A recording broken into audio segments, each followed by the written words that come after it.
অনুরূপ আরেকটি চরিত্র বিধ্বংসী পাপ হচ্ছে সমকামিতা। এটি একটি ভয়াবহ পাপ এবং এটি কোনোভাবেই জানার চেয়ে কম পাপ নয়।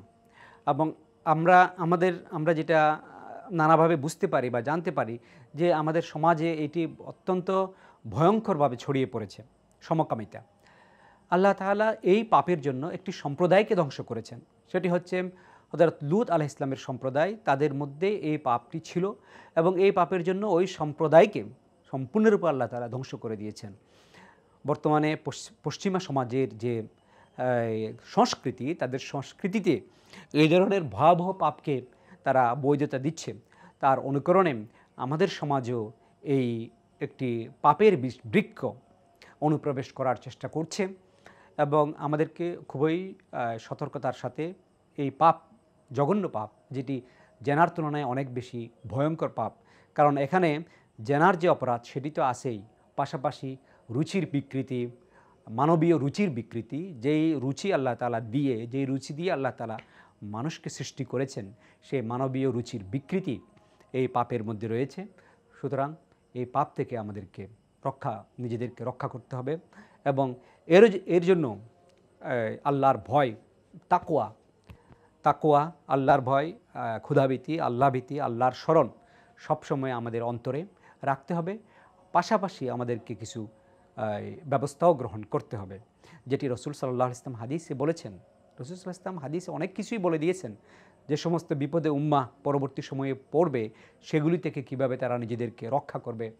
যেমন তিনি এটা বলেছেন যে বাচ্চারা যখন বড় হয়, ছেলেরা যখন বড় হয়, তখন তাদেরকে এক বিছানায় যেন না রাখা হয়, কিংবা এক বিছানায় যদি তারা থাকে তাহলে তাদেরকে যেন আলাদা আলাদা কম্বল দেওয়া হয়। এগুলি রাসূল সাল্লাল্লাহু আলাইহি ওয়াসাল্লাম বলেছেন। সুতরাং এগুলি আমাদের যারা পিতামাতা, তাদেরকে এগুলো খেয়াল রাখতে হবে।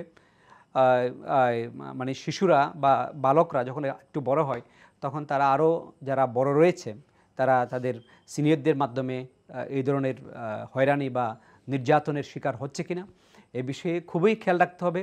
যেহেতু বর্তমান সময়টি অত্যন্ত খারাপ, ফলে এটা কারো উপর অন্ধভাবে বিশ্বাস করে নিজের সন্তানকে সেভাবে সঁপে দেওয়া যাবে না। বিশেষ করে যারা ঘরের বাইরে থাকে, বিভিন্ন হোস্টেলে থাকে, সে সমস্ত জায়গায় হোস্টেল কর্তৃপক্ষকে এসব বিষয়ে অত্যন্ত সচেতন ভূমিকা পালন করতে হবে।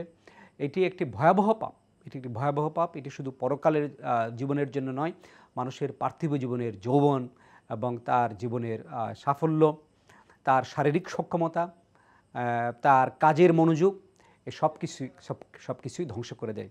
সুতরাং এগুলো থেকে আমাদেরকে রক্ষা করতে হবে। আমরা সদা সর্বদা আল্লাহর স্মরণ, যিকরুল্লাহ এর মাধ্যমে এবং অন্যান্য বৈষয়িক যে সমস্ত উপায় উপকরণ রয়েছে, সেগুলি প্রয়োগ করে আমরা নিজেদেরকে এই ভয়াবহ পাপগুলি থেকে রক্ষা করব। এখন এই সমস্ত পাপের ব্যাপারে আমাদের ওই সাইকোলজিক্যাল যে মনস্তাত্ত্বিক অনেক আমাদের প্রশিক্ষণ গ্রহণ করার প্রয়োজন আছে এবং সেটি বিভিন্ন প্রতিষ্ঠানের পক্ষ থেকে দেওয়া হয়। প্রয়োজনে আমরা সেই সেবাও গ্রহণ করতে পারি। কিন্তু আমাদেরকে এই ভয়াবহ যে একটা আমরা বলতে পারি আযাব আমাদের সমাজে নেমে আসছে, আমরা দেখতে পাচ্ছি, সেখান থেকে আমাদেরকে আত্মরক্ষা করতে হবে। আমরা যদি আমাদের নিজেদেরকে বাঁচাতে চাই, আমাদের পরিবারকে বাঁচাতে চাই, আমাদের সমাজকে বাঁচাতে চাই।